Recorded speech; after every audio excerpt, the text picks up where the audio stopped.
लोग मुझे कबाड़ी वाला कहकर दुत्कारते थे, पर एक दिन उसी कबाड़ में मुझे करोड़ों का खजाना मिल गया। मेरी बीमार माँ मौत की कगार पर थी और वो दौलत मेरी हर परेशानी मिटा सकती थी। लेकिन जब मुझे पता चला कि वो पैसे उस घमंडी सेठ के हैं जिसका घर नीलाम होने वाला है, तो मेरे रोंगटे खड्डे हो गए। मैंने वो किया जिसकी किसी ने कल्पना भी नहीं की थी।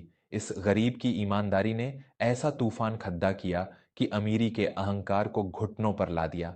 मेरा नाम गौरव है और मेरी दुनिया इस टूटी हुई साइकिल और जंग लगे तराजू के इर्द गिर्द ही घूमती थी। मेरे हाथों में कालिख और कपड़ों पर मैल देखकर लोग मुझसे ऐसे दूर भागते थे जैसे मुझे कोई छूत की बीमारी हो। लेकिन कोई मेरे सीने के भीतर धड़कते उस दर्द भरे दिल को नहीं देखता था जो अपनी बीमार माँ की तड़प देखकर हर रोज खून के आंसू रोता था। मेरी माँ के पेट में हमेशा भयंकर दर्द रहता था और शहर के सबसे बड़े वैद्य ने स्पष्ट कह दिया था कि बिना शल्य चिकित्सा के उनका बचना असंभव है। मेरे पास 2 वक्त की रोटी के लाले थे, तो मैं भला इतना बड़ा खर्च कैसे उठाता। उस सुबह मैं अपने छोटे से कच्चे आंगन में बैठा था जब माँ ने अपने कांपते हाथों से मुझे सूखी रोटी और गुड़ थमाया। बेटा, आज बड़े इलाके के उस तीसरे बंगले से बुलावा आया है, शायद कोई बड़ी रद्दी मिलने वाली है। माँ की आवाज में एक अजीब सी कमजोरी थी जिसे सुनकर मेरा कलेजा मुंह को आ गया। माँ, तुम आराम करो, मैं आज बहुत सारा सामान लाऊंगा ताकि तुम्हारी दवा का इंतजाम हो सके। मैंने उनके चरण छुए और अपनी साइकिल निकालकर उस बड़े और आलीशान इलाके की तरफ निकल पड़ा। रास्ते में पड़ोस के एक तानेबाज आदमी ने मुझे रोक लिया। अरे ओ कबाड़ी, इतने बड़े बड़े घरों में जाता है, कुछ चुरा कर ही ले आ, तेरी तो शक्ल देखकर ही लगता है कि तू कभी आगे नहीं बढ़ पाएगा। उसकी बात मेरे दिल पर किसी खंजर की तरह लगी, लेकिन मैंने घूंट पीकर सब्र किया और बिना कोई उत्तर दिए आगे बढ़ गया। गरीब का सबसे बड़ा आभूषण उसका मौन और उसकी ईमानदारी ही होती है। मैं उस विशाल बंगले के मुख्य द्वार पर पहुंचा, जिसकी ऊंची दीवारें अमीरों के अहंकार को दर्शा रही थीं।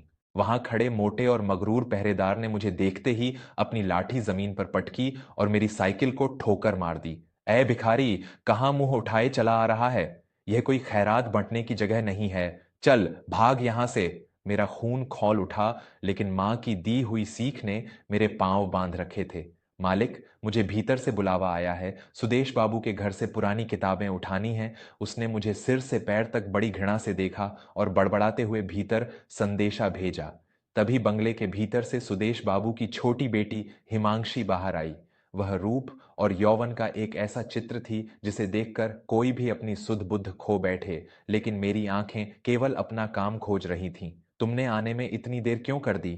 मैं कब से तुम्हारा ही मार्ग जोह रही थी। भीतर आओ। उसकी आवाज में एक अजीब सी मिठास थी जो मुझे डरा रही थी। मैं सिर झुकाकर उसके पीछे पीछे उनके विशाल पुस्तकालय में गया, जहां फर्श पर किताबों का अंबार लगा हुआ था। यह सारी किताबें ले जाओ और सुनो, क्या तुम थोड़ी देर बैठकर मेरे हाथ की बनी चाय पियोगे?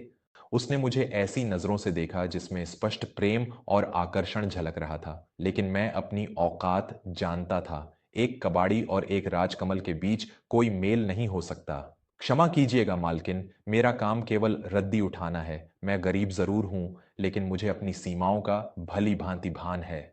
मेरी इस बात पर उसका चेहरा उतर गया, लेकिन मैंने बिना उसकी ओर देखे वो भारी किताबें अपने बोरे में भरनी शुरू कर दी। जब मैंने उन्हें तौल कर पैसे देने चाहे तो उसने मेरे हाथ झटक दिए। मुझे ये पैसे नहीं चाहिए, तुम इन्हें मेरा उपहार समझकर रख लो। मैं जानता था कि यह कोई साधारण उपहार नहीं था, बल्कि किसी अनकहे रिश्ते की शुरुआत थी जिसे मैं पनपने से पहले ही कुचल देना चाहता था।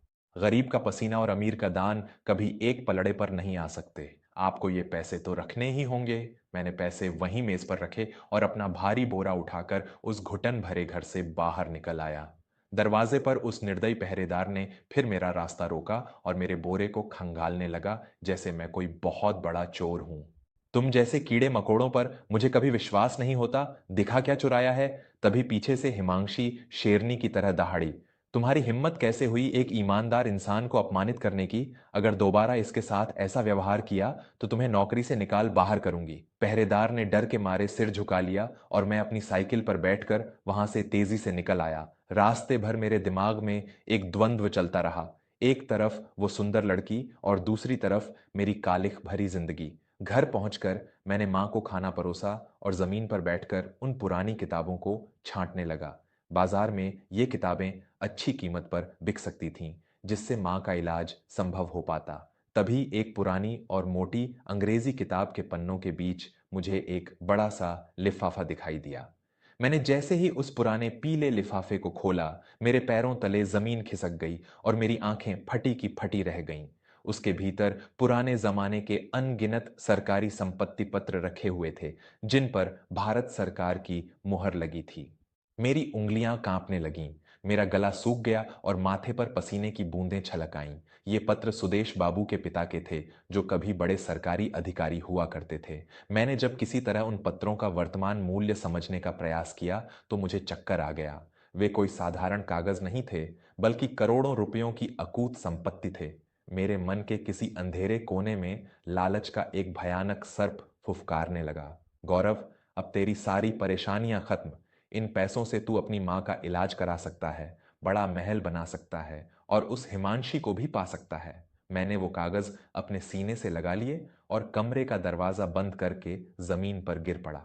ये कोई छोटी रकम नहीं थी, ये मेरी आने वाली 7 पुश्तों की गरीबी को जड़ से मिटा सकती थी। मैं उस रात सो नहीं पाया। मेरी आंखों में बस करोड़ों रुपयों की वो चमक नाच रही थी। लेकिन जैसे ही मेरी आंख लगी, मेरे स्वप्न में मेरी मां प्रकट हुई। उनका चेहरा दिव्य और शांत था। मेरे लाल, याद रखना, पाप की कमाई से बना महल एक दिन राख के ढेर में बदल जाता है। जो तेरा नहीं है उस पर अधिकार मत जताना, वरना ऊपर वाला तुझसे वो भी छीन लेगा जो तेरा अपना है। मैं चीख मारकर उठ बैठा। मेरा पूरा शरीर पसीने से भीगा हुआ था और मेरी सांसें धौंकनी की तरह चल रही थीं। मेरी अंतरात्मा ने मुझे झकझोर कर रख दिया था। नहीं, मैं एक कबाड़ी हूं, चोर नहीं। मैं अपनी मां की रगों में किसी के हक का पैसा नहीं बहने दूंगा। भोर होते ही मैंने स्नान किया, अपने सबसे साफ कपड़े पहने और वो लिफाफा कसकर अपनी मुट्ठी में दबा लिया। मैं सीधा सुदेश बाबू के बंगले की ओर दौड़ा। आज मुझे किसी पहरेदार की लाठी का कोई भय नहीं था। दरवाजे पर पहुंचकर मैंने उस चौकीदार से कड़क आवाज में कहा, जाकर अपने मालिक से कहो कि कबाड़ी गौरव आया है और उसके पास उनकी जिंदगी और मौत का फैसला है। कुछ ही पलों में मुझे उस आलीशान बैठक में बुला लिया गया, जहां सुदेश बाबू सिर पकड़े बैठे थे। उनका चेहरा पीला पड़ चुका था और उनकी आंखों के नीचे काले घेरे थे, जो उनकी भयानक परेशानी को चीख चीख कर बता रहे थे। तुम यहां क्यों आए हो? मेरे पास तुम्हें देने के लिए कोई रद्दी या पैसे नहीं है। मेरा सब कुछ बर्बाद हो चुका है। सुदेश बाबू की आवाज में एक ऐसा दर्द था जिसे सुनकर पत्थर भी पिघल जाए। मैंने एक गहरी सांस ली और वो पीला लिफाफा धीरे से उनके सामने मेज पर रख दिया। मालिक, यह अमानत आपकी है। कल जो किताबें आपने मुझे दी थीं, ये करोड़ों के संपत्ति पत्र उसी में छुपे थे। सुदेश बाबू ने जैसे ही उस लिफाफे को खोला, उनके हाथों से वो कागज छूटकर जमीन पर गिर पड़े। उनकी आंखें फटी रह गईं और वे धड़ाम से घुटनों के बल जमीन पर गिर पड़े। हे भगवान, यह वही पत्र हैं जिन्हें मैं पागलों की तरह खोज रहा था। तुम नहीं जानते तुमने क्या किया है। सुदेश बाबू फूट फूट कर रोने लगे। उन्होंने मेरे दोनों हाथ पकड़ लिए और उन्हें चूमने लगे। मुझ पर करोड़ों का कर्ज हो चुका था गौरव। मेरा यह बंगला, मेरा व्यापार, सब कुछ नीलाम होने वाला था। मैंने तो आज रात जर खाने का निश्चय कर लिया था। यह सुनकर मेरी रूह कांप उठी। मैंने जल्दी से उन्हें जमीन से उठाया। शांत हो जाइए मालिक, यह आपका ही अधिकार था। मैं एक गरीब इंसान हूं। मैं किसी की चिता पर अपने सुख का महल नहीं खड़ा कर सकता। तभी पीछे से हिमांशी दौड़ती हुई आई। उसकी आंखों में आंसू थे और चेहरे पर एक अजीब सी श्रद्धा। सुदेश बाबू ने मुझे सीने से लगा लिया और उनकी सिसकियां पूरे कमरे में गूंजने लगीं। इस दुनिया में इंसानियत मर चुकी है, लेकिन तुमने आज मुझे भगवान के दर्शन करा दिए। तुम कोई कबाड़ी नहीं, तुम साक्षात देवता हो गौरव। उन्होंने अपने आंसू पोंछे और मेरे कंधे पर हाथ रखकर एक बहुत ही गंभीर स्वर में बोले, मेरी सारी संपत्ति, मेरा यह रुतबा तुम्हारी ईमानदारी के आगे मिट्टी के मोल है। मैं तुम्हें अपने निर्माण व्यवसाय में आधा हिस्सेदार बनाना चाहता हूं। मैंने तुरंत हाथ जोड़ लिए और पीछे हट गया। क्षमा करें मालिक, मैंने यह सब किसी इनाम की लालसा में नहीं किया। मेरी माँ ने मुझे केवल कर्म करना सिखाया है, फल की चिंता नहीं। लेकिन सुदेश बाबू कहाँ मानने वाले थे। उन्होंने मेरी एक न सुनी। ये कोई इनाम नहीं है गौरव, ये मेरा स्वार्थ है। मैं चाहता हूं कि मेरा दामाद एक ऐसा इंसान बने जिसकी आत्मा सोने की तरह शुद्ध हो। क्या तुम मेरी बेटी हिमांशी का हाथ थामोगे? मेरे पैरों तले मानो जमीन ही खिसक गई। मैं अवाक रह गया। जिस लड़की को मैं दूर से देखने में भी हिचकिचाता था, आज वही मेरे सामने अपनी पलकें बिछाए खड़ी थी। मालिक, कहाँ आप आसमान का चांद और कहाँ मैं जमीन की धूल। हमारी दुनिया बहुत अलग है। हिमांशी आगे बढ़ी और उसने पूरे सम्मान के साथ मेरा हाथ अपने हाथों में ले लिया। मुझे वो इंसान नहीं चाहिए जिसके पास केवल दौलत हो। मुझे वो हमसफर चाहिए जिसका चरित्र इतना महान हो कि वो करोड़ों की दौलत को भी ठोकर मार सके। उनकी इस पवित्र जिद के आगे मेरी सारी मर्यादाएं और सीमाएं टूट गईं। सुदेश बाबू ने उसी दिन मेरी मां का सबसे बड़े अस्पताल में दाखिला करवाया। महीनों से जो दर्द मेरी मां को भीतर ही भीतर खा रहा था, वो एक सफल शल्य चिकित्सा के बाद हमेशा के लिए खत्म हो गया। जब मेरी मां अस्पताल से लौट कर आईं, तो सुदेश बाबू स्वयं उनके चरण छूने के लिए झुके।